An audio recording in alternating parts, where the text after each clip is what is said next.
Hiling kasi niya na ibalik daw yung 54 billion na binawas sa budget ng agency. Ang reason po ay ang pagbaba ng construction materials sa price data. Alam po ba ito ni Presidente? Nakonsulta po ba siya ni Secretary Dizon? Thank you. Opo, kung tutusin po, meron po kasing request na budget na po ang DPWH at nagkataon po na itong budget na po ito ay binawasan po sa Senado. So yun po ang hiling po ay hindi po matutupad at mai-implement yung halos 10,000 projects kapag binawasan pa po nila yung budget na hinihiling ng DPWH. Thank you, ma'am. Besh, parang sad ka. Hindi naman PCO budget yung binawasan, pero parang damang-dama ko yung lungkot mo. Bakit meron ka bang parte? Meron ka din bang porsyento sa DPWH? Or mababawasan ba yung ibibigay sa'yo na bonus? Kasi yung kanilang kickback sa DPWH ay nawala na. Kaya ba malungkot ka? Hindi kasi alam nyo, di ba? Opisina ng Vice President, second highest official of the land ito, ha?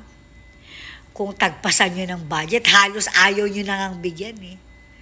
Hindi ko man nakitang nalungkot ka ng ganyan. Feeling ko nga ang saya-saya mo, eh. Mas nalungkot ka nga, eh, nung binigyan ng budget, eh. Alam yun, kung sinino budget ang opisina ng Vice President, sigurado ko, may paparty ka. Diba? Hindi ko alam kung anong lungkot ang nararamdaman mo, bakit ganyan yung itsura mo. Daig mo pa yung MMK sa sobrang lungkot mo. Hindi ka naman parte ng DPWH, ha?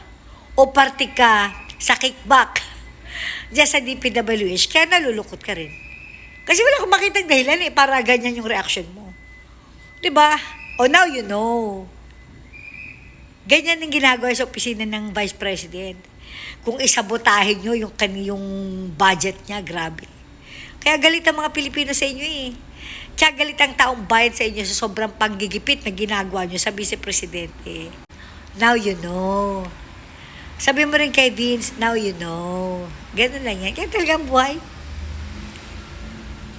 Ina mo.